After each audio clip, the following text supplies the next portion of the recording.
Amazing Grace is another Percy's Fast Food Toy Story. Yay! Amazing Graces!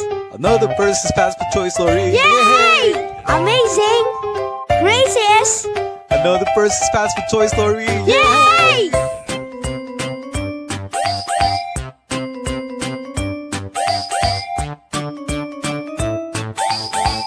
Hello, what's up guys? My name is Percy and I'm the Guinness World Record holder for the largest collection of fast food toys. Okay, so I'm here once again to tell you another amazing and stupendous and awe-inspiring Percy's Fast Food Toy Story. And boy have I got a toy for you.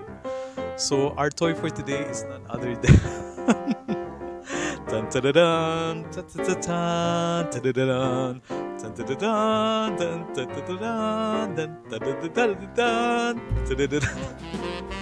Okay, so this is Woodstock, of course.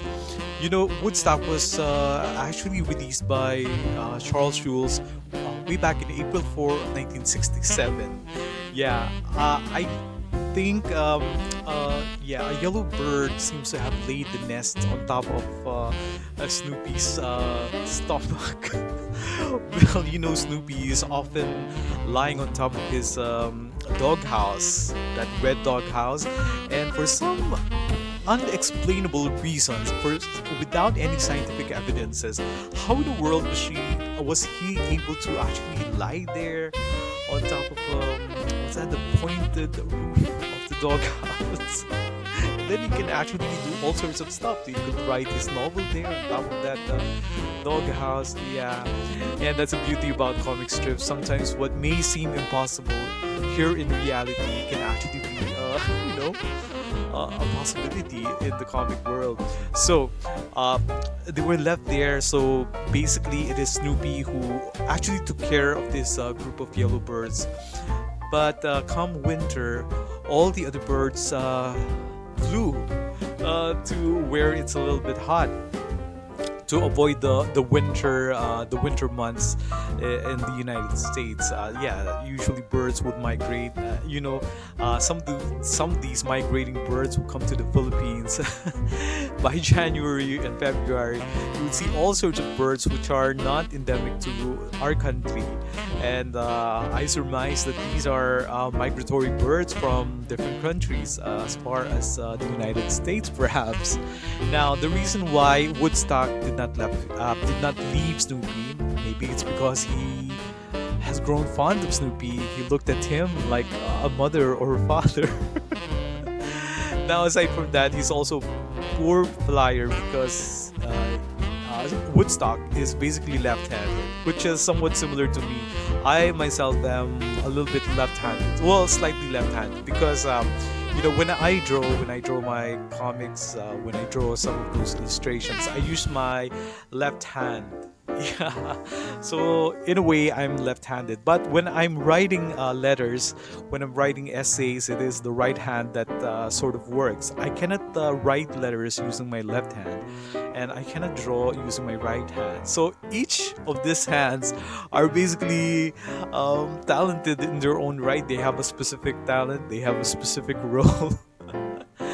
Somebody told me that's ambidexterity. It's ambidextrous. So when you're basically using your left hand and your right hand with distinct talent, yeah, that's ambidexterity.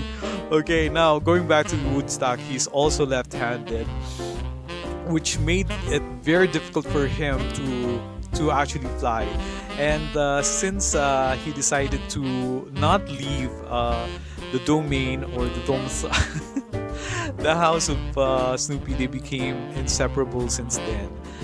But you know, the rest, as they say, is history. The partnership of the then unnamed yellow bird started.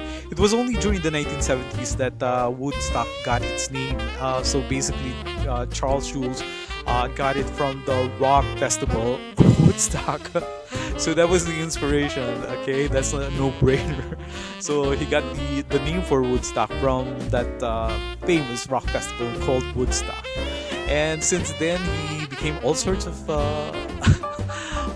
personality for this ever-changing personality of Snoopy also.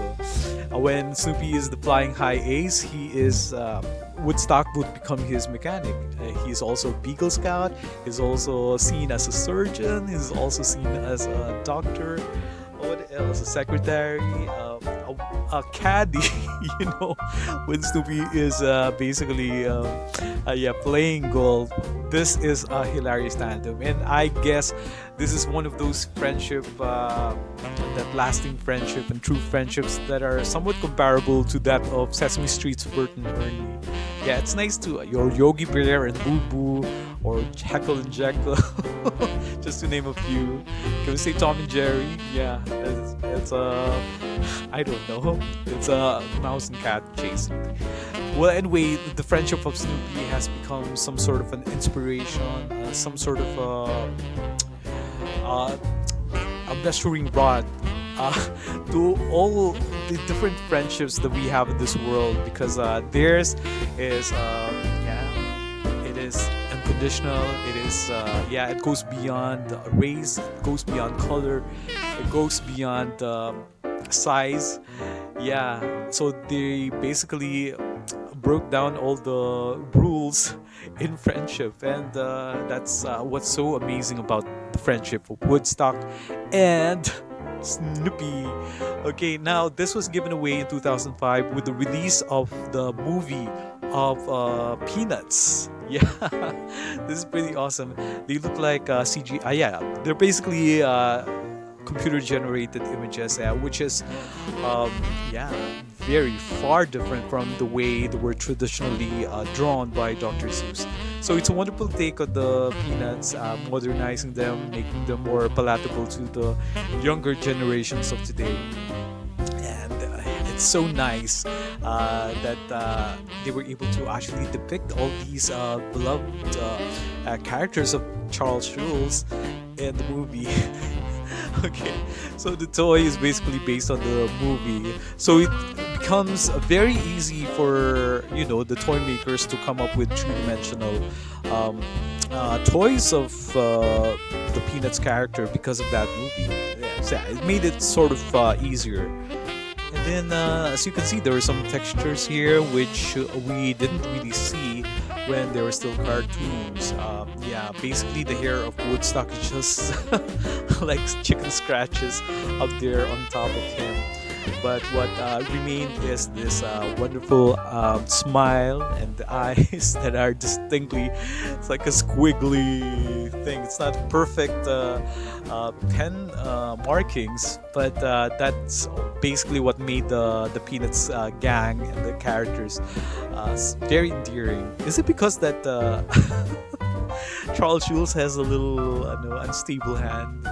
Some other people would actually surmise that is the reason why the lines of Charles Schulz are never straight. They're always squiggly, slightly wiggly. But as for me, I just love them the way they were illustrated. Okay, so this is the toy. It is a bobblehead, wonderful toy from McDonald's Happy Meal.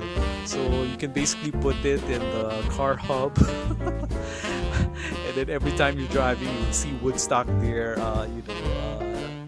bobbling its head. Or you can basically put it in a very unstable or unstable table. So every time it actually quivers or it actually moves, it will instantaneously move the head of Woodstock as well. Okay, so now since this is now officially part of my Percy's Fast Food Toy Collection, I am going to sign Woodstock. Yes, with pleasure. There you go, I signed it on the tail. Now, I've got to say, this is just an amazing grace. So once again, guys, let's try to be thankful to God for every amazing grace that come into our lives, be they in the form of a Woodstock toy, a bobblehead. Way back in 2015, with the release of the Peanuts movie, and this toy in particular was given to us by McDonald's during that time, during 2015. Such an awesome toy and a great addition to my Percy's Fast Food Toy Collection. Or basically, guys, let's be thankful to God for every amazing grace, be they small or big, be they seemingly insignificant or the truly eventful ones, or just about every amazing grace that make our lives a lot more happy and jolly. And I thank you guys for always tuning in to Percy's Fast Food Toy Story. Thank you so much to the new subscribers. Yes, please don't forget to invite your other friends to also subscribe, because we still have a lot more, and I mean a lot more, Percy's Fast Food Toy Stories up my sleeves. Okay, so until the next one, bye bye for now, and I hope you come back again here, only in this channel. That's Percy's Fast Food Toy Stories. So until then, toodles, and here's Woodstock.